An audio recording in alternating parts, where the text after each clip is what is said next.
Recording in progress. Thank you. Welcome to Astrology Unplugged. I am Rick DiClemente, and this is starself.com, the astrology show, which is most of the time about astrology. And sometimes we talk about other related topics. The difference now is that I've decided, I didn't decide, it was decided for me, to start. I'm going to have to quiet these microphones down. Excuse me one moment. Okay, there we go. And then I will unmute Miss Leslie. Okay. Lately, I've been getting the feeling of going more and more away from astrology towards spiritual talk. They're all related, but I didn't understand exactly how that was going to happen. So I left it up to Holy Spirit. And Holy Spirit just told me clearly, start reading for people completely. So I advertised last week for anybody that feels stuck. Now, feeling stuck is not always the right word for it. And tonight we're going to do another volunteer who said that she felt stuck. A lot of times when you feel stuck, you're stuck. Sometimes you feel stuck, but your head isn't under a rock and you're not stuck. Sometimes you're just holding on, you don't want to change. That's different than being stuck. So I have to watch my words because words mean a lot. A couple of things I wanted to mention to you. This is different than what I do the past 4 years. This is a more in-depth reading. It's more personal. I try real hard not to embarrass anybody, not to be too hard on anybody. Sometimes it's a little tougher because it just is, because I'm digging closer to that root canal down there. Sometimes you have to. If anybody's getting read from me, and it's too intense, just tell me to back off. Tell me, hey, it's too intense. I think with Amy, it was a real good mixture of everything last week. I didn't feel like I was upsetting her or insulting her. I thought it was a real good mixture because you have to dig to get to where the stuff is, because that's why you're stuck, because the stuff hasn't been dug out. Now, a couple of things before I start on our, hello, Sandy. A couple of things before I get started tonight on the chart for Leslie. If you want to learn astrology, there's all kinds of ways. There's all kinds of ways that are really simple. There's all kinds of ways that are really hard. But I got tired of teaching after 32 years. And last year, I put a 10-week course out on the internet. I took 10 weeks of this show and I taught part 1, part 2, and I got all the way to part 8. And then this thing called COVID came. So I skipped 2 weeks. Then I did part 9, part 10. So if you want to learn the basics of astrology with no skill, you want to learn? No, I don't want to teach you a skill. I don't want to teach you a skill with no skill.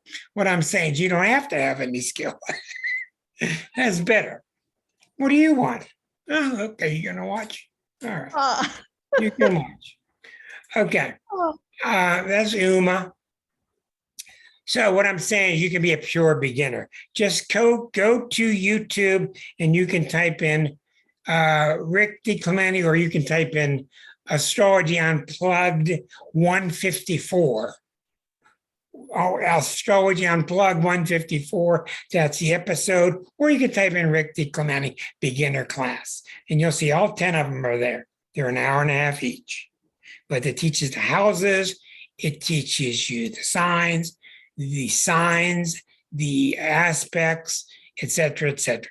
When you're done with 10 weeks, you're not going to be an astrologer, but you're going to have a good sound basis. Okay, what's this simple Susan stuff going on here? Come on, where are you now?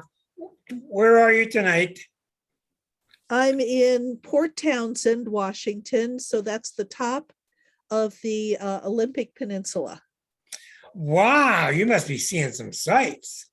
It's gorgeous. How's your weather? It went up to 80 today. and it drops into the 50s at night. It's just beautiful. Very dramatic. Well, in case you're new to the show, Susan is our traveling artist medium from the Cleveland area, and she's been on the road with her new mobile home. Okay, we're going to get into it now. Okay, I'm going to tell you a clue here. All right, Leslie came to me, and during the next few weeks, if you we'll get to someone else in the next few weeks. I'm going to do this for a while. If you feel you're stuck, raise your hand. Okay, Teresa, I want to take 1 minute with you. Tell me what it feels like you feel stuck. You're excuse me, unmuted. What do you mean you're stuck? Well, I just feel like things aren't moving in my life. Like I would like to be doing more with Okay. my life. Okay. You know, I've Very good. been stuck for a while. All right, I got your chart, and I'm going to consider. I write these down, and Spirit tells me who to read for. Thank you. We're going to get to somebody the next few weeks. Who else was in the group? Is Linda? Did Linda say you're in?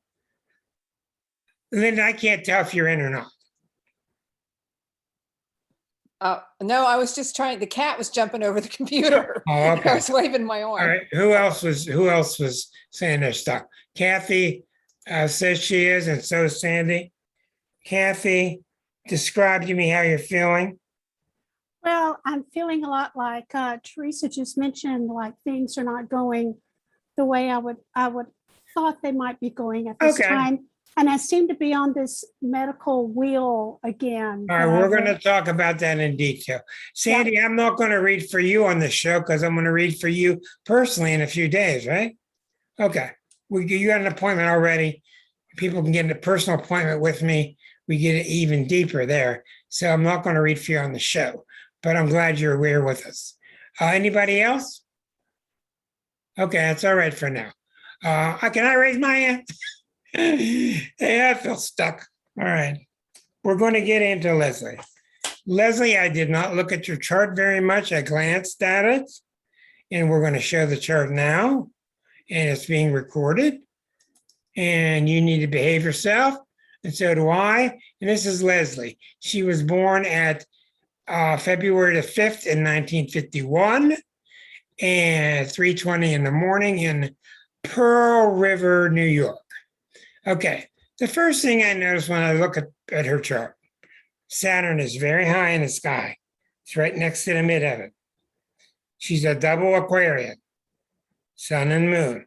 They're not real close, 13 degrees, but they're together. Sagittarius, who's the free spirits of the zodiac? Aquarius, Sag. So we got ourselves a real free spirit with Leslie, a real free spirit. The Saturn doesn't say that, but the Sag does, the Chiron and Sag does, the Sun does, the Moon does. Look at this beautiful triplicate here. Look at this stellium, Venus and Mars and Jupiter all together in Pisces. I'll tell you exactly what that means. She should be writing children's books. She would be great at it. This is a very beautiful triad of planets. It's hard to separate them and explain them, but this is somebody who has a lot of real love in her heart. Not just talk about it, real love. You've already got a sun and moon in Aquarius. These people are the real friends of the zodiac. I don't mean they're friends of the zodiac. In the zodiac, they're your best friends. God, you got to watch how Rick will twist your words. Honest to God. Okay, they're just real friends. Not wannabe friends, just friends. They're friendly. They're very tolerant, friendly, and this is just beautiful. Matter of fact, this might be too beautiful. This means she's so giving to other people, and she's got a real strong Neptune. She might be too giving. She might get in a lot of trouble with this because she's too yes, yes, yes. I give you that, I give you that, I give you that. We don't know yet. Work with a pencil. Good to have Karen back with us. Okay? Yes, yes, yes. Very loving, very, very friendly. Now, one of the things that our generation has that's a little bit special is a lot of Aquarians born during my time have the sun opposite Pluto. And it's very, very difficult to translate when any planet's opposite Pluto. The sun is at almost 16, Pluto's almost at 19. So this is a 3-degree orb, sun is opposite Pluto. So what are we going to do with her in the sun opposite Pluto? I'm going to tell you right now, after many years and seeing many Aquarians with that aspect, it's very difficult to explain. I'm going to give you some of the possibilities, and we'll find out more about that sun opposite Pluto when he gets hit. When planets come by, hit it, square it, hit the other end, we'll learn more about it, about her. Sun opposite Pluto. When Pluto is opposite, Pluto is so powerful, it usually makes the other planet feel inferior in some way. When Pluto's opposite the sun, it can make you feel inferior as an identity. When it's opposite the moon, it can make you feel inferior emotionally. When it's opposite Mercury, it can make you feel inferior mentally. It doesn't always work that way. We don't know. Also, what's very common with sun opposite Pluto is she was raised with some powerful people in her life. Now, maybe dad was weak and mommy was strong. I don't know. But she's facing Pluto all the time. Do you see? All her life, she's facing Pluto. She can't just grow up like an Aquarian looking around. She's got to face Pluto, everything she does. And since all oppositions of any kind in astrology have a 7th house connotation, because of the opposition, put one on the 1st house, the other one's on the 7th house. That means in all of Leslie's relationships, all of them, since childhood, she's had to battle to keep them even. Now, Leslie's an Aquarian, and Aquarians are really, really good at keeping things even, Steven. They're not snobs. Everybody's the same. We're all equal. Very idealistic people. But for some reason, with her, sun opposite Pluto, it's very hard to keep those energies even. Somebody wants to dominate her, she wants to dominate them. And what do you think happens to her with 3 planets in Pisces? Okay, so we don't know, but this is why you use a pencil, because we're building. We got a real pleasant woman. What the hell does that sun opposite Pluto mean? From the 2nd house to the 8th house. We don't know yet. So don't go guessing yourself into the corner. All right, we're going to learn more about that when we get to the 12th harmonic and read about her past lives. So far, Miss Leslie, what do you think so far? That the domination and the feeling of being inferior, I think actually goes back lifetimes. I mean, it feels when I look at what's happened, if I look back, I keep wondering why does everybody else have such an ease about speaking up and I can't get it? Well, the Pisces doesn't help. But go ahead. Yeah, in the 3rd house, no less. So right, that's speaking out. Right. Yeah. So yeah, you've nailed it. I think the whole in the who we were raised by. I remember, and this is part of that whole complex, sitting with my real father. My parents were divorced when I was young, but I would go in and visit my real father in New York City. And it was almost as if I had to be quiet. I couldn't speak. I had to listen to him talk. And same with my stepfather later on. It was that, and this is somewhat the times, you're to be seen and not heard, around the That's dinner correct. table. Yeah, yes. So, it was this constant squashing, not that I had anything in particular to talk about, but I couldn't. That's not the like point. You said you were squashed, you were squashed. Okay. Right. What I'm telling you, all right, from a lot of experience, you were picked to do tonight's show, not by me. You were picked by you because as of tonight, you're ready to beat this. It's that simple. It's that simple. I do enough of this, I know. I've been doing 43 years, and in the last 10, I just see so many people in their 60s, getting near 70, whatever, and they're just done with the stuff. They're done with it. And they're ready to break through. Another thing I've learned, and I'm going to really push this on you heavy because I feel it's really true. Your problems are not in this lifetime. Right. I agree. I'm talking generally to most people. Generally.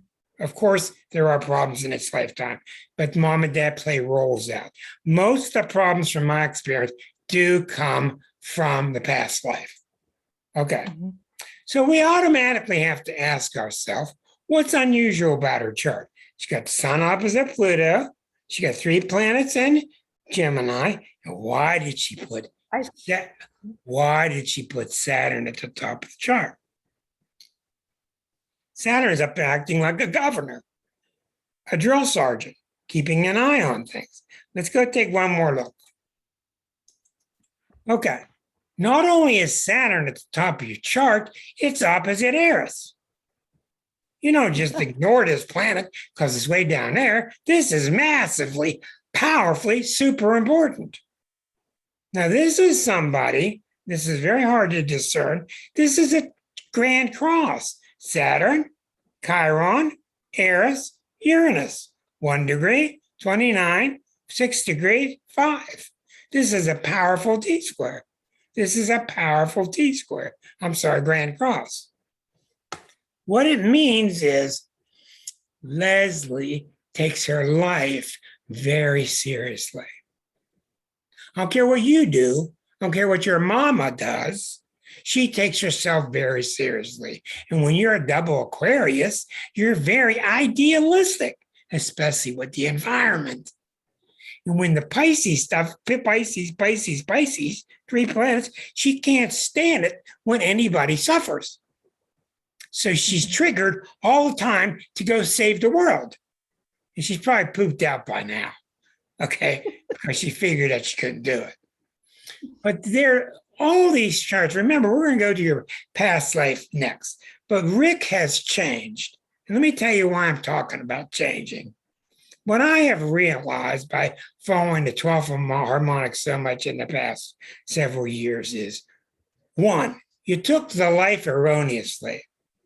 Most of us, unless we're here to give back and came to give, most of us took our life mistakenly, which means we thought if we come back, we could correct these problems. Okay? 2, that's why your chart's the way it is. Karen wasn't happy with all the Leo in her chart, so she thought in this lifetime she put a bunch of Virgo in there. Fix it up, okay? But it's my opinion now, years later, that all of us put all these corrective measures in the birth chart. We didn't need to. And why? Drum roll. Why? Because we're already good enough. We're already fine. And that's a hellacious thing to lay upon a troubled world. We're already fine. And the gates to heaven are open. In the Course in Miracles, it says, in the Bible it says, if you want God, all you do is ask him. If you want your life full of God, all you have to do is invite him and say, what does it say in the Bible? Ask and you'll receive. It's that simple. Well, we go, oh, it can't be that simple. Can't be that simple. When it is. It can be that simple to sell your butt, get yourself in a Winnebago, travel out west with your doggy and start painting. You can do it. Why haven't you done it? Reason why? It's because you haven't done it. Why is she doing it now? Because she did it. She broke through her stuckness just by going with her Sag part of herself, moving forward. We are so hung up as individuals on somebody giving us permission. Who knows? Won't give us permission. There isn't anybody. So we want to take the things in our natal chart that really stick out. Why is Saturn opposite Eris there? Ooh, that's really heavy. Why is Saturn opposite Eris? About to get hit by the transit soon. We'll get into that. Why are the 3 planets in Pisces? Why is it double Aquarian? So let's go look into the past life and look at what I call the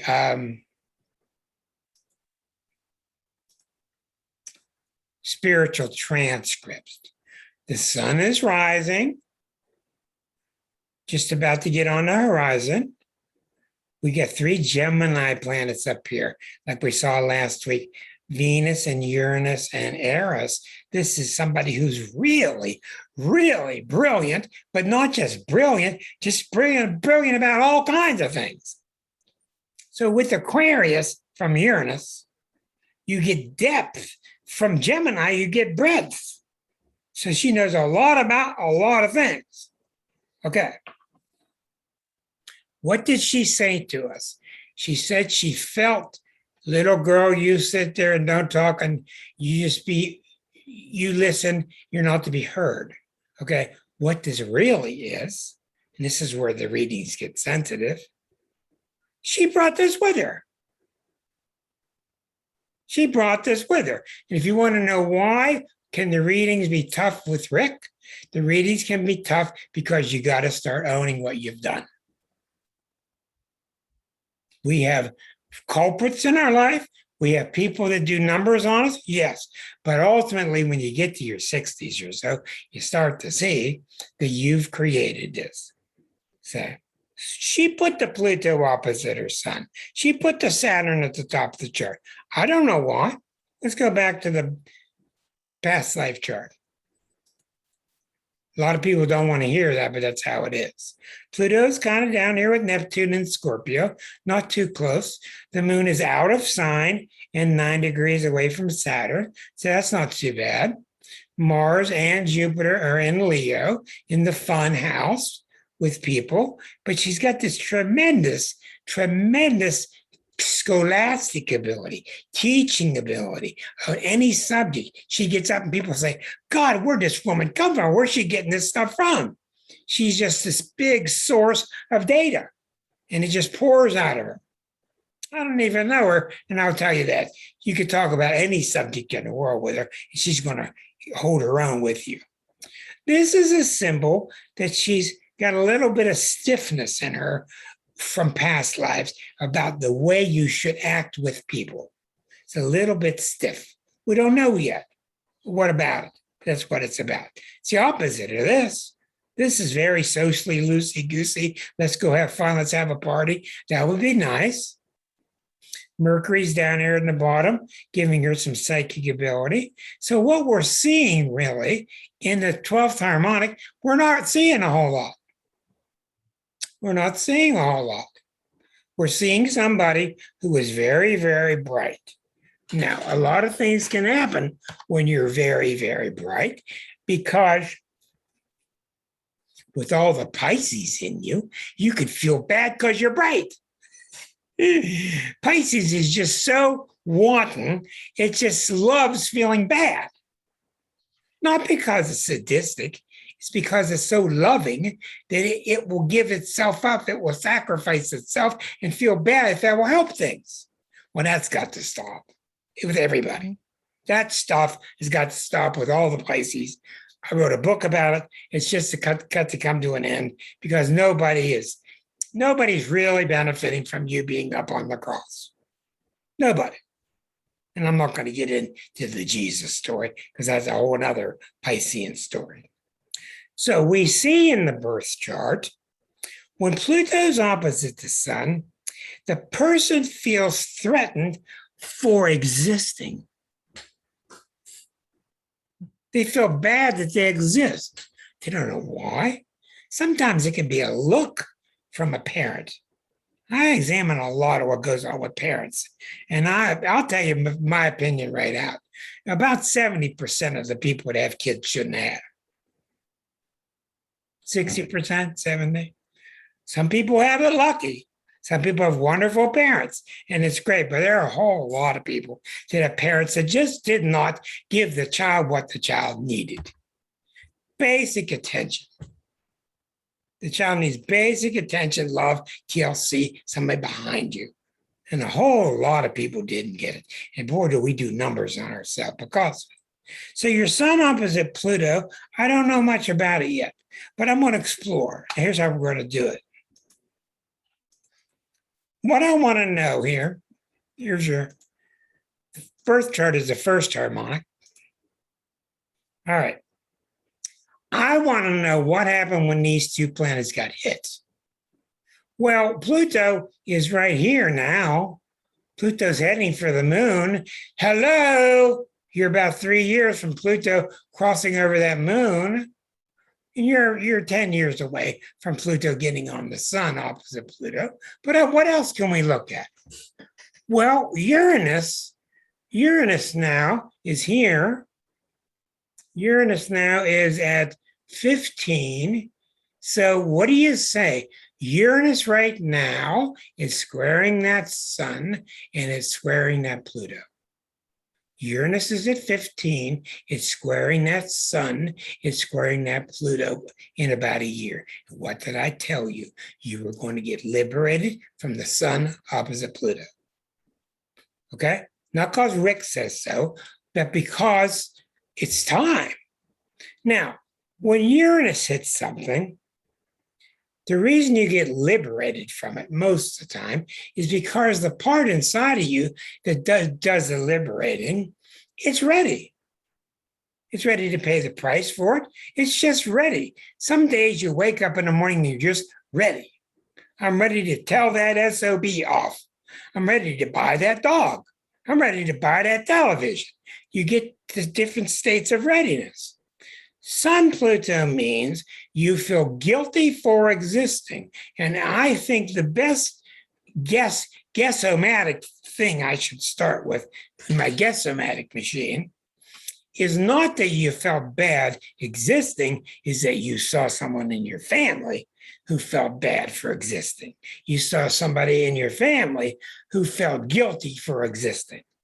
So, if I may, without getting into great details, just a little description of what your mom and dad were like, what signs they were.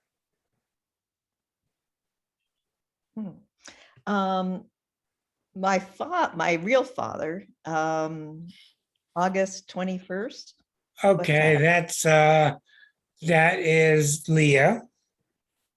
He, I feel, was one of those who had a lot of low self-esteem, but Okay. it played out in its opposite That's very Leo-like. Yes. of It's very arrogance. Leo-like. Like, don't you touch my bad self-esteem because I'll put you down. That's very Leonine. Very Yeah, good. there was Okay. a lot of arrogance that I mistook for actual arrogance. It Okay, was more that makes sense. Now, did your father have an impossible time trying to give anybody a compliment? absolutely impossible. Like you're drawing blood right from their heart. They will not do it. Yeah. Okay. I Good. We remember don't- getting into the car with him as a kid. Okay. I did my best to look the best. We were going to the World's Fair on wherever it was, Big Globe thing. I was in 7th grade, 1963. And I got in the car and he actually gave me a compliment. I almost fell off the Yeah. chair. Okay. I want to stop there because I got so much to do. I want to stop there because we got so much with you. What was your mother like basically? What sign? April 1st. Okay. April 1st, was she loving and type of innocent or was she more clueless? Clueless and negative, always negative. Okay, well, we don't want to go too much into that, but Aries can be really, really pleasant. Mhm, But she was but pleasant. She was in hers. a lot of Aries can be very innocent and pleasant to be around. And a lot of them are just so tied up inside themselves that they actually cannot introspect. They don't have an ability. So you have a mother who could not introspect. You have a father who had no idea how to introspect. And you had a father that needed to blame you for existing. Mhm. Yeah. Okay. So now we know what role daddy's playing. Your dad played the role because you guys as a team decided who was going to play what role. That's my opinion so far. Okay. Now, what does it all go back to in your birth chart? What does everything go back to? I'm sorry, in your past life chart. Look at what we see in here. This past life chart is not that remarkable. I mean, it's a nice chart. It's not really astounding things sticking out. You got a nice, healthy ego with the sun rising. What really sticks out here is this. Okay, this really sticks out. And what this is you and your past lives in general. I think you were very religious, very spiritual in your own way. In your own way. I don't want to put words in your mouth. But what happens with 3 planets in Gemini like that is nobody can understand you. And instead of seeing you as brilliant, it was much easier for everybody to see you as weird. And weird was a lot more agreement with what daddy wanted you to feel like. Because if you were weird, then daddy was okay. Okay? And what I can tell sitting here, I can tell easily since I met you, you're a very nice, classy, smart woman. It's really that simple, but I think it's taken a long time to realize that. Mhm. Okay, so we're getting that because Uranus is hitting it now. Uranus is hitting that axis. It's going to take 2 years till Uranus is done with that. And Uranus, when it hits things, it energizes things and says, that part of your zodiac, that part of your chart, it doesn't symbolize your ability to be yourself. Well, we see in the past, you weren't able to be yourself. And this Uranus thing, look here, watch this. This Uranus thing, this Uranus going into Taurus, starting to square the sun in Aquarius and Pluto in Leo. This Uranus thing started 3.5 years ago. So I will tell you that it may have come from an Aquarian friend, but somehow 3.5 years ago, you started to attack this. You started to wake up from this. You started to say, I'm not putting up with this crap anymore. I don't know where it came from. And you started a process of digging into it that culminated tonight.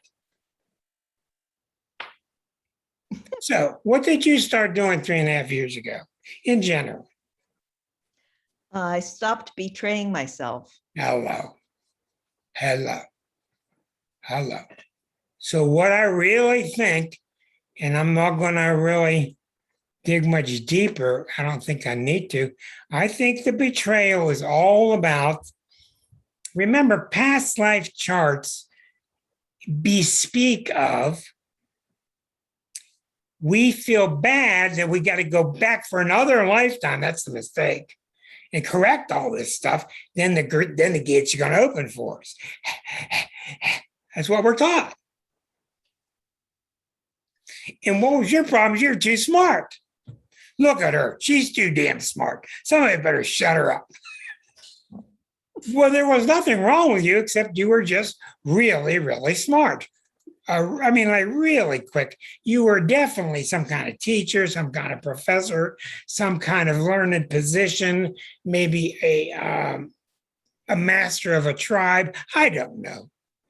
Now, the way you can know this stuff, beside past life regressions, which are almost impossible to get a good one, the way you can know this stuff is, what do you like in movies? What sticks out? Oh, I love these Three Musketeers type movies, or I love these types of movies that take place in the Middle East. We actually navigate towards the archetypal qualities that we actually have. So, what kind of movies do you like to watch? It's almost not like the ones I like to watch, but the ones that I've watched that have struck me deeply have been movies where I was silenced, where the Okay, voice was, you're awestruck. not so much awestruck. It was like an accident, like Diving Bell and the Butterfly, or The Lives of Others, where there's this traumatic silencing. You know, there's this, so they're not pleasant movies to watch, but those have been the ones that have been the most impactful. Okay, well, I suggest all of you think about what we're talking about, and I think it's really telling. It helps you look in charts. It helps you translate certain symbols. But remember, there's this Sun Pluto in your chart. Sun Pluto by 3 degrees. You're really lucky that it's not 0 degrees. It's not 1 degree, because it's just too hard. When the orb is that close, it's just like a tight guitar string. You're always trying to live with this guitar string one. You know, it's just too tense. 3 degrees is okay. Get a little bit of play in it. All right. Yeah. Okay. Now, you took this life, and instead of 3 planets in Gemini, what did you do? You put 3 planets in Pisces. So I'll exchange all these smart coins. I got all these coins from being smart, and I'll exchange it for 3 planets that are really nice. I'll be really nice. I'll be really loving. I'll be loving. I'll care about everybody. That sounds like a pretty good trade. But why did you have to trade in your smarts? So what this chart tells me is every time you got smart, you were either punished for it or nobody rewarded you for it. My mother took my straight A report card. To me a long time till I got straight A's as a senior in high school. She took the straight A report card and she said to my dad, "Tell him he did good, Alex." He said, "You did good."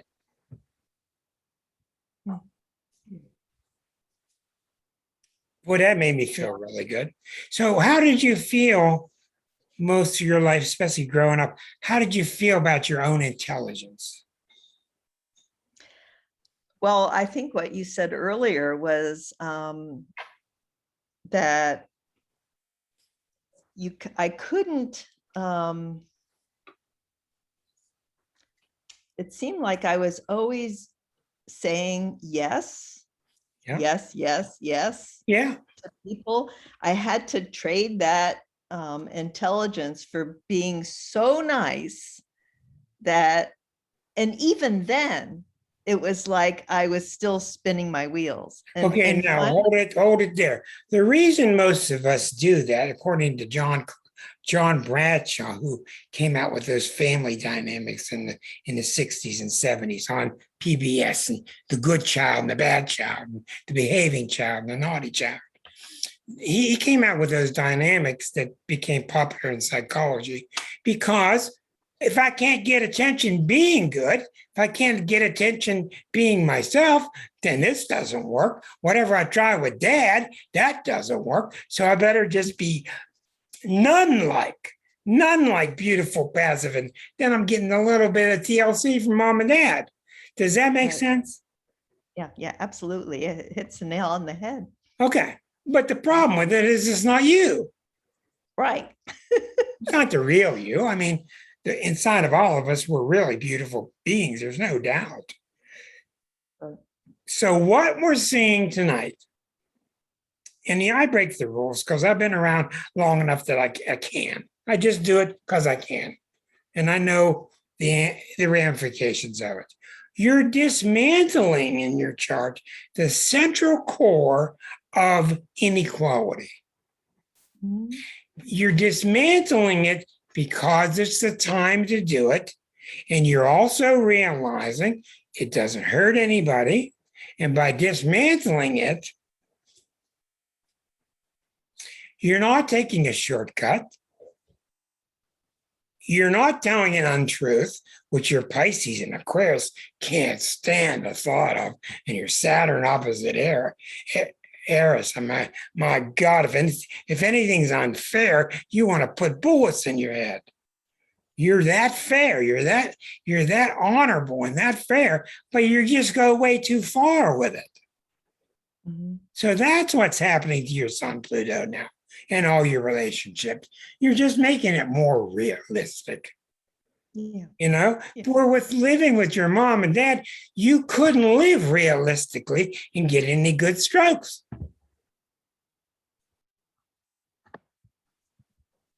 Mhm. That's how I see it. You don't have to be real nice now. You can say anything you want. You start crying if you want. I don't care, because crying's oftentimes the best thing I can see. Yeah. So let's take a look at some other transits you got. Hello, Erica. Okay, let's look at your birth chart. So Uranus is here.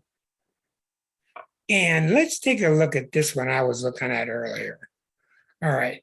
Neptune is at 22. Neptune is about here very soon. In the next couple years, Neptune is going to oppose that Saturn. Who do you think that Saturn is? The Saturn retrograde is. That's Daddy. Now, when Saturn has problems in the chart, it's almost always father.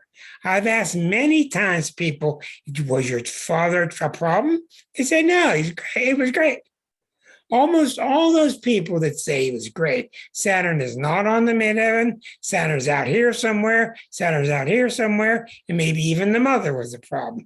But when it's retrograde, RX, and when it's near an angle, it's almost always the father was distant. I did not fuse with the father. Doesn't always mean he's problematic, but in this case, it's problematic because it's exactly opposite Eris. When did we find Eris? 2005. So in the last 16 years, this guy came to life in all of our charts. He's really active right now. She's really active now. And what is she saying? She's saying, since 2005, she's saying it, and now she's screaming it. She's saying, I don't care. We're going to have it out. Mhm. Okay? And when I mean we're going to have it out, I don't mean violently, but Eris will get violent if she has to. Eris is going to level the playing field no matter what, no matter how violent she has to get. But what she's really saying now, you see it everywhere, it's because it's right. Because it's right. I was watching, Eliza and I watched a wonderful 3-4 minute video by, who's the bass player for Pink Floyd? Pink Floyd bass player. Oh, David. That's the lead guitarist. Anyhow, we're getting old. The phenomenal bass player for Pink Floyd. Not David Gilmour, but talking about how we're all sitting back letting the 1% kick our ass. And he wrote The Wall. He wrote all these wonderful albums. So he's really into it. And Roger Waters. Right. Thank you. It takes us time for the late 60s bunch. He's writing about these people are kicking our butt and they're doing it in our face, and all the money they could get, they're just going to take it. And we got to say something about it. Mhm. This is what Eris is doing. This is what she's doing. And you better watch out, because a whole lot of people have this thing confused. And they're pointing the finger at the wrong people because the TV networks are brainwashing them that way. So anyhow, that's what's going on in your chart, Leslie. Your chart has had it. You've paid your dues. And all of this is because, in my opinion, in your approach to God through the lifetimes, in your approach to God, you dared to take an extremely intellectual approach. Not everybody does that. Some people like Mayor Baba, he took a heart approach. Yogananda took a service approach. Many people take different approaches, but the past life chart is about your approach to God, or you're resisting him. You took a very strong mental approach, and you probably even came out and taught about it. And that's really verboten. You teaching people that these intellectual approaches to God, I mean, if the Bible's anything, it's certainly not intellectual.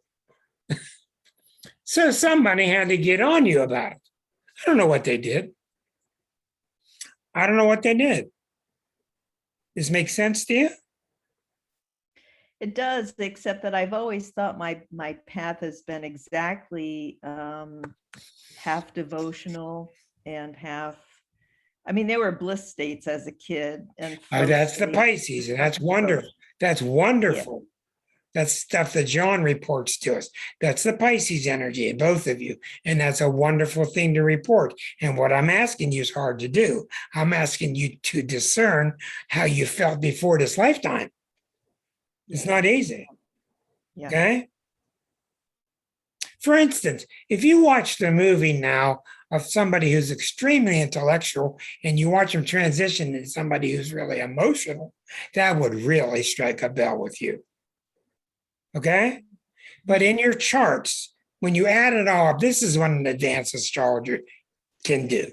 You add it all up, and what's the real message out of all this stuff? Your chart, you paid your dues somehow by being overly intellectual. It could even be within yourself. And that's why all the Pisces there. But the Pisces stuff, if you read our book, The Exquisite Zodiac, the whole book is about graduating to the level of Pisces at the very end. And the thing Pisces needs is to quit being so nice and have a little bit more ego, because they end up with some backbone then. Okay? Mm-hmm. Mm-hmm. So that's what's happening now. And there's no coincidence that I started doing this stuff right when we had the Pluto square Eris, exactly on the 28th of July. It was exact, right when the war ended. And everybody's feeling it. I'm having everybody telling me. And I got on here like a goofball telling you all, if you want to do something crazy, go do it. Right? Mm-hmm. Like buying a camper going to northern Washington. Well, she disappeared. Oh, I like to pick on her because she's a Sag and she can handle it. There she is. She came back. She came back. Now I'm real proud of Susan for what she's done. She felt it early. She got with it and went on. And why did that happen? It's not because the planets did it. It's because she's sensitive enough, being a medium, to pick up those energies beforehand. She picked them up degrees way before it hit exact. But the masses are getting it now. And the masses are running around. The masses are trying to figure out what the hell's going on. And people like Amy got lucky last week, because she had somebody deliver a message right to her, very clear. She was ready.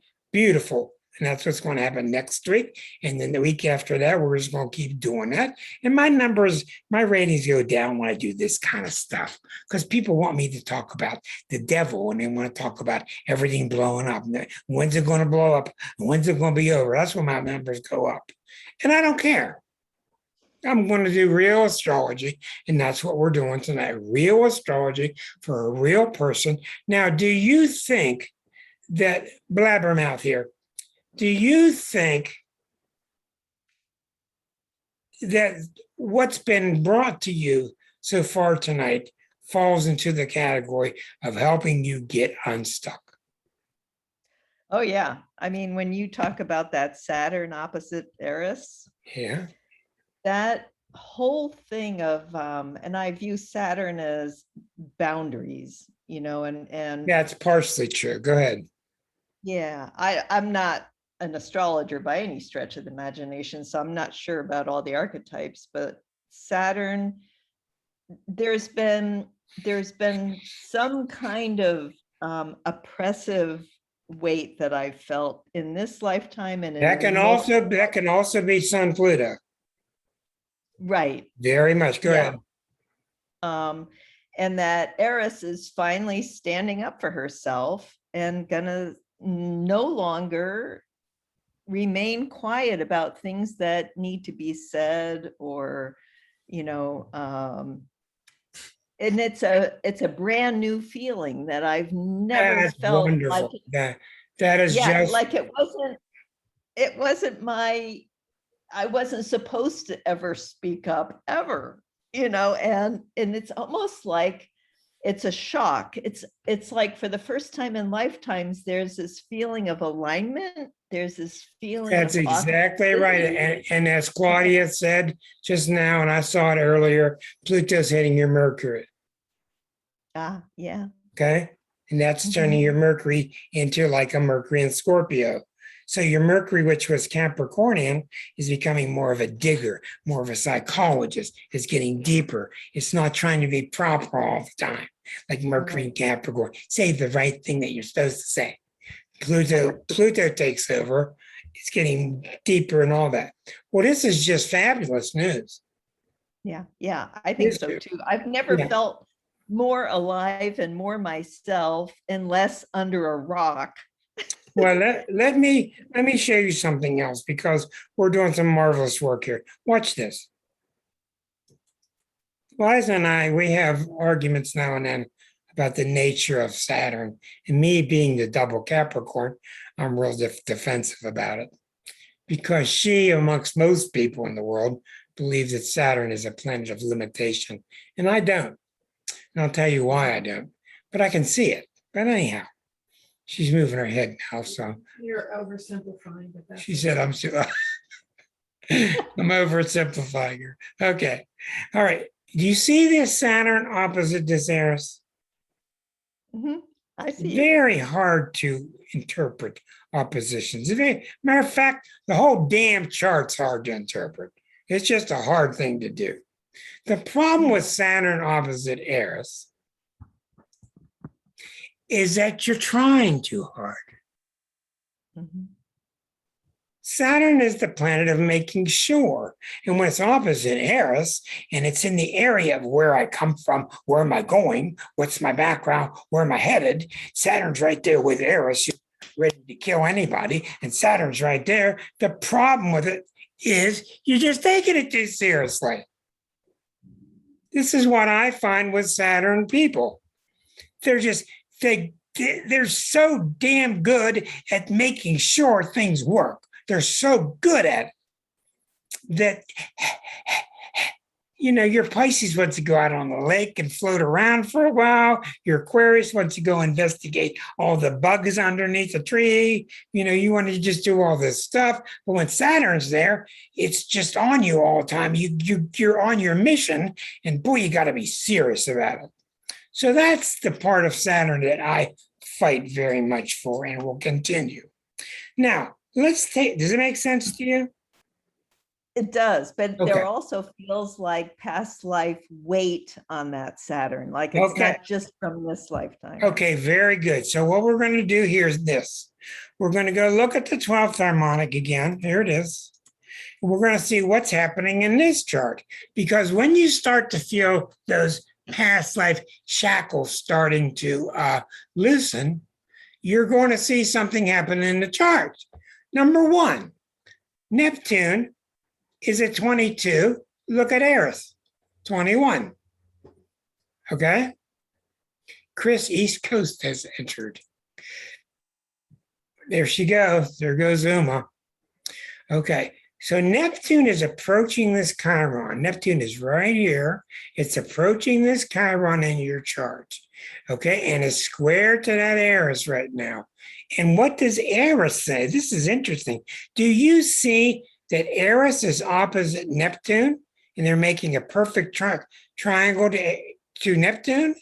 Neptune's here, 23, 21, Neptune's here. So Neptune is squaring this opposition. So what that means is you've got a natal fight with Neptune and with Eris. That natal fight is, hey, just be easy, let it go. Eris says, oh, hell no, I'll kick some butt. And Neptune says, just let it go. It's always best if you just let it be. And Eris says, oh, let it be my. And now Neptune's squaring it in your 12th harmonic. So with the transiting planet always represents the current energy coming through you. So what's happening now is you're letting that better part of you, that spiritual part of you, you're letting the Holy Spirit speak through you, and it's softening that Eris, which just wants to swing the damn machete.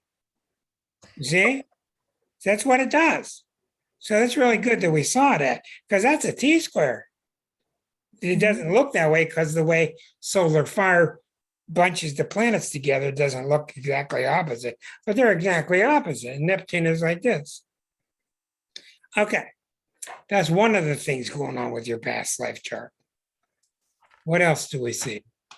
We see Pluto is at, it's just recently gotten past the square to Saturn retrograde, and that's the symbol of the repressive father from past ages. We see Uranus is here in mid-Taurus, and it is opposite Pluto right now. So that's symbolic of breaking free from the past weights on top of you. Direct translation. Now, let's take a look at your 6th harmonic. And I'm doing this on purpose because What's the the sixth, the 6th harmonic is your destiny. It's Aries at the top. It's your hero's journey. It's your Joseph Campbell. What is my mission here? What am I here to do? And a lot of times when someone's stuck, I look in this chart and the motion that's happening in this chart just simply overrides the natal chart. 99.9% of astrologers will never look at a 6th harmonic, but I feel it's the 3rd most important chart that there is. Okay, so where's Pluto? You always start with that question. Where's Pluto? Pluto is right here. Pluto is opposite Pluto. Pluto is opposite Neptune. So what this is saying, that in your power, in your desire to go forward within the realm of what you're really good for, it's time to take the lid off of the nuclear weapons. It's time to take the lid off. So, like I've been saying the past few months, you're not only feeling those things, you should be feeling like, here comes Leslie. Here she comes. And those little Pisces planets are going, oh, goodness. Oh, my, you know? All right. So that's kind of intriguing. And we watch and we see Neptune is at 22 of Pisces. Up in this area doing nothing. Uranus is in the middle of Taurus. So Uranus is here doing nothing. Where's Saturn at? Saturn is at 8 degrees of Aquarius. So the big thing we saw in this chart is these planets are waking up. Okay, they're getting blasted by the Pluto Eris. So what are we seeing? It's really good. It's really good whenever you're doing a reading for yourself and the client to stop and summarize, semi-summarize. We see a chart that's very pleasant, a very smart chart, very smart background. We see a chart that probably got into trouble somehow through the past lives by being too darn intellectual. We don't know why. We see 2 parents that didn't give you at all what you needed. A jealous Leo father, which is really a very sad sight to see. And we're seeing the current client crawl out from under the sun opposition to Pluto as it breaks apart. That's a literal translation of no longer will other people have power over me. It's exactly what you write on, everybody. Yay. Yeah. That's exactly what that means. Yeah. Now, you can break your neck and break your ears trying to figure out how that happened, but I'm not going to. I got too many charts to read. Mhm. I don't care how it happened, because what I've really learned, I think Becky will agree with me, what I've really learned is most of us put God on too high of a pedestal in our past lives. We put him on this impossible pedestal. Well, he's so great and we're so bad. And we just go too far with it. You know, and that's why you put it on Pisces. And let's say 19 novenas. I don't know. You know what I mean? And that's what we're seeing now. Let me stop talking and let you talk now. So what are you feeling with your reading so far? I think it's right on. You know, the only area I would question a little bit is the intellectual stuff. The weight Right. that was placed on that. That may have been compensatorial. Yeah, right, I understand. compensating Right. mechanism. Yeah. Overcompensating. Mhm. Yeah, that might be. Yeah. But no, it's totally right on. I'm excited to look at this closer, you know, once I can digest it all. But Well, it's a the lot. biggest It's thing, a lot of in stuff. this life is finding my voice and finally speaking up and feeling myself, feeling like I can be Leslie. What planet do you think rules self-expression? Mercury, right? No? Mercury is communicating. Okay. What planet rules self-expression? Madam Divine, you know, Bette Midler. What planet rules self-expression? The sun. The sun. Okay. And Uranus is getting the grips of Pluto opposite the sun. It's breaking it apart. Now, the reason that's hard to talk about is when it goes away, the Pluto's still going to be there. Uh-huh. You know, this is very complex stuff because the sun Pluto is going to remain there all the time, but the dynamic is going to change. The dynamic's going to change. Most of the time, new students in astrology look at any bad aspect and they go, oh, and it's just not as bad as they think. It's just normal when you're taught in the books that this is bad and this is stressful. And you go, oh my God. And that's why in 1971, somebody read my chart and said, oh my God, you ain't got a chance in hell. You got a grand cross with Saturn. And they might as well tell me I'm going to die right then. So that's what propelled me 7 years later to start studying. But, you know, you know what an opposition is? All an opposition is, it's the planets conjuncted a while ago, and now it's opposite. Mhm. That's what an opposition is. Yeah. And an opposition is, I see where I came from. I see where I'm at.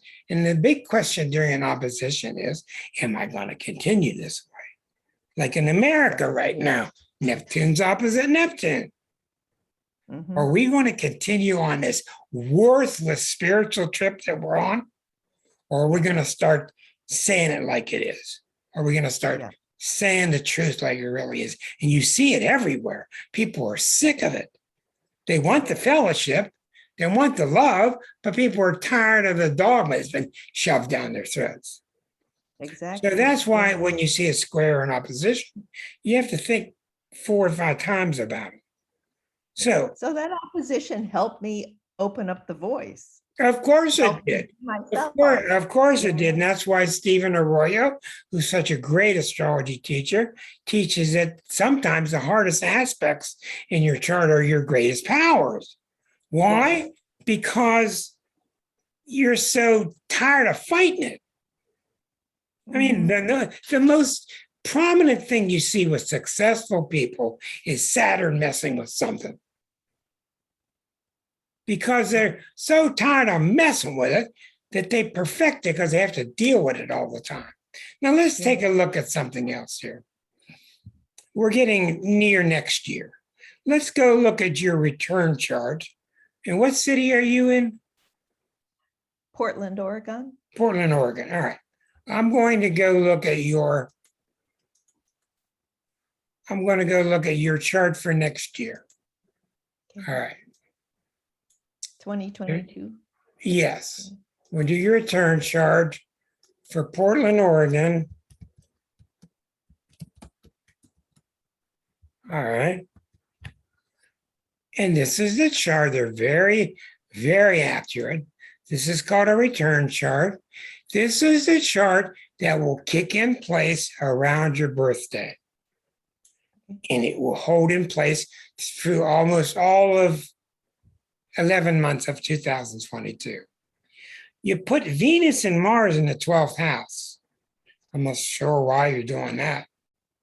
You got Uranus at the bottom, which is 11 degrees and 13. So that's a strong indication that you may move. If not moving, you may update your house so that your house is more breathable, it's more open, bigger windows, bigger curtains, flapping in the wind, bigger doors. So it's symbolic of the nest inside opening up. Mhm. What's that mean to you? Means great. I mean, I was just telling somebody, a hiking friend this morning, I don't feel like I'm going to be in this place much longer. I don't And I think love so. this place. And then look at, and we turn around and do a double take and look what Leslie did. She puts the sun and Saturn at the same degree. The planet of your self-identity, here's the intense mind, Pluto, Mercury. She puts Sun and Saturn at the same degree. She's got tremendous intuition going on all year with the moon next to Neptune. But why does she put the sun next to Saturn? There she goes. Why do you put sun next to Saturn? Because Saturn is the planet that's here to make sure. And you're coming out with the new 2022 version of Leslie, and Saturn is there to say, you're damn right. All right. That's what Saturn says. Saturn's so misunderstood. Now, when you declare something like that, yes, it's totally possible that your joints will get tighter and you'll get feeling a little bit older because you're watching your vital energy so closely. Nothing. I'm just trying to figure out when. Do you understand? Yeah. Yeah. What are your thoughts about next year? Well, you brought on a whole nother aspect of Saturn that I wasn't paying attention to. I was looking at Saturn as being somebody putting a lid on me. Yeah, you and 99% of all astrologers think that. Right. And I don't think it makes any sense that your next year is going to be Saturn sitting on your sun. Yeah. It's going to be you making sure it happens. Right. Exactly. So that's a new understanding for me of that. Yeah, well, it is for most astrologers. And I'm going to keep beating the drum on that one because, I've written articles about overrated Jupiter, underrated Saturn. You know, it's Well, I have just, a question about the cluster of all the planets on that side of the yeah, wheel. that's right. And that quadrant, yeah. Go ahead. And there's nothing from. That means that doesn't mean very much. Okay. Yeah. It really doesn't. It's more visual than anything.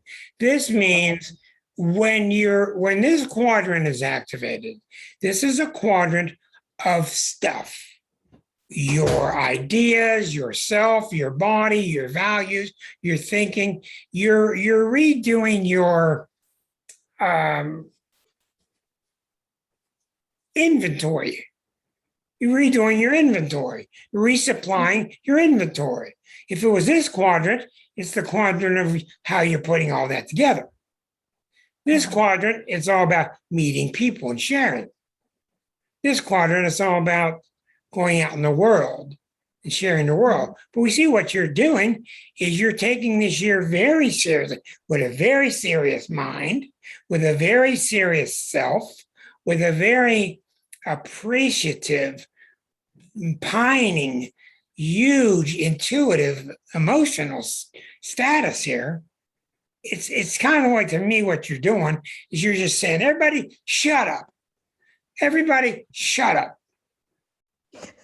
I am, and you need to tell them because they're so wrapped up in their own stuff anyway. But I'm going to re-inventory myself this year. And I'm going to put that inventory in line with the new me that's happening. And the new me is all about the Sun Pluto cracking. Yeah. Yeah. That's spot on, Rick. Thank you. Yeah. Well, you are welcome. You are welcome. My only sad thing about readings like this is that there just aren't enough people doing them. And, it's just very tough. It's my pills to swallow in my chart.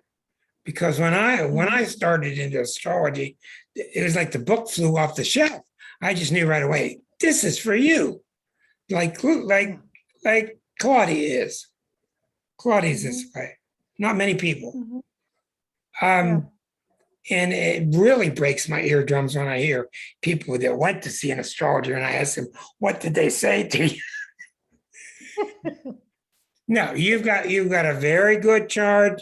It's going to take a while. You don't go from Sun Pluto to something flexible quickly. When Pluto's there as it is, what that does is it makes you very scorpionic. So you have very strong Scorpio talents and traits from the Pluto position. So when I tell you all that you have 4 or 5 different signs in your chart, you have a lot of Aquarius, you have a whole lot of Pisces, you have a good bit of Capricorn, here's more Pisces, you got a lot of Scorpio in you, and whatever Eris is, they think Eris lines up with Libra, but I don't. Anyhow, so let's talk for a minute. What are you going to do? You want a new 2020. What is it now? You, Leslie, want a brand new 2022 Leslie Mobile. What are you going to do with it? Just revel in myself. See, that's what that chart's about. That chart's Because all about. that hasn't been the case. Right. Yeah. That chart is all about the self, that quadrant. It's all about the self, reveling in it. You don't like it, go away. I'm busy reveling. Now, 2023, you're going to take it on the road. Okay. And that's when your chart lines up with the 6th harmonic, because the 6th harmonic is the one that talks about what your nature is, what you'd be good doing. Let's take a look at that again. Okay, 6th harmonic. Well, we see for a fact with Aries at the top and Saturn moon at the top in Aries that you're a natural leader. And you don't have to be brilliant to figure this one out. What do you think she's going to be leading people in? She's already a double-Aquarian. She's got tons of knowledge from past lives.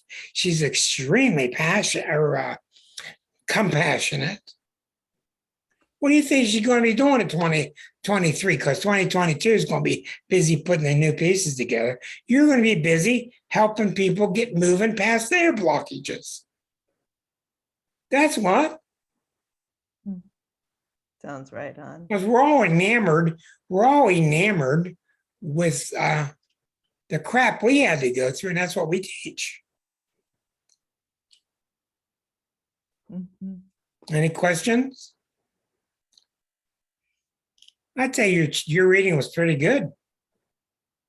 I love it.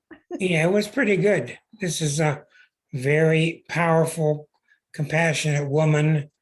This is what I like about this. You ain't taking any prisoners. You ain't taking any prisoners. I think that's why you like my show. Because I'm a little bit I outspoken. found this rabble rouser astrologer. Yeah, yeah.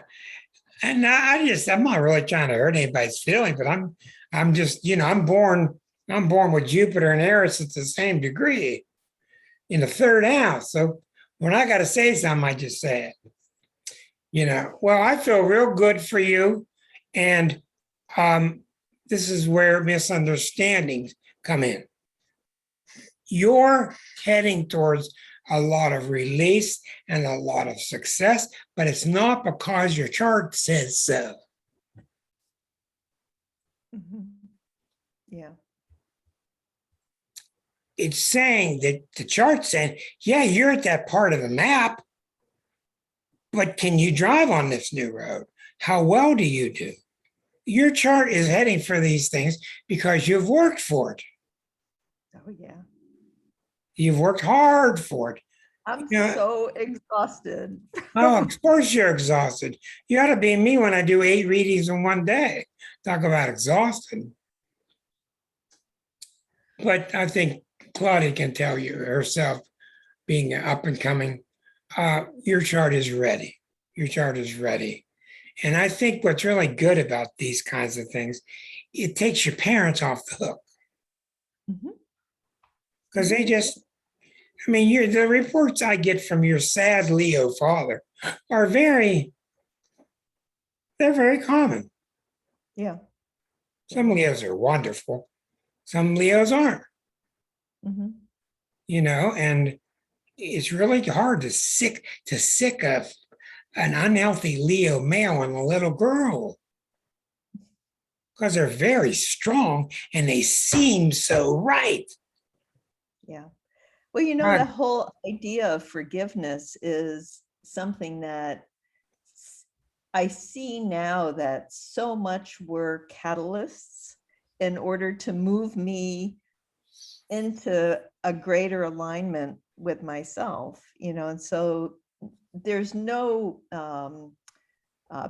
bad guy here in that sense. There's just triggers to basically shove us into a greater alignment with who we really are. And that's the part that is pretty amazing to see with all of the players in my life. Well, I think you're exactly right. And to repeat some of the past few months, what I've shown you is common, is planets come through us like little shoots out of plants. And some people don't notice it. Some people it's big and they still don't notice it. Most people do notice it. Well, what's going on now with Pluto and Eris is this. That's what's going on. It's that big. I'm not trying to exaggerate. It's that big. And you can tell people don't know what to do with it. It's just too big. And why? Because we pushed everything to the edge. Right. Don't you people feel it? Like everything's sitting at the edge by God. Yeah. And that's where I feel lucky that something grabbed me yesterday and said, you're going to go take this course. Yeah, once a week for a year. That's what you're going to do. And Rick said, well, I'm not sure. He said, this is what you're going to do. Okay, so it's been a really good evening. I'm going to end it right here. And next week I will pick up with other people who've said that they feel stuck. We're going to go from there because that's really what this show's about. And what did we do when we unstuck Leslie? Leslie unstuck herself. She's going to go out and unstuck all kind of other people. So there are going to be a bunch of wild mimes, crazy mimes running around the world soon. Everybody have a good week. Leslie, Thank you so Congratu- much, Rick. you're entirely welcome. And thank you all, Thank you. everybody. Bye. See you next week, Bye, everybody. everybody. Good Behave, night. Bye. Amy, Have behave, fun, take care. Amy, behave yourself back there in the shadows. Bye. Bye, Bye. Liza. I Bye. never behave, you know that. Oh. Good night, guys.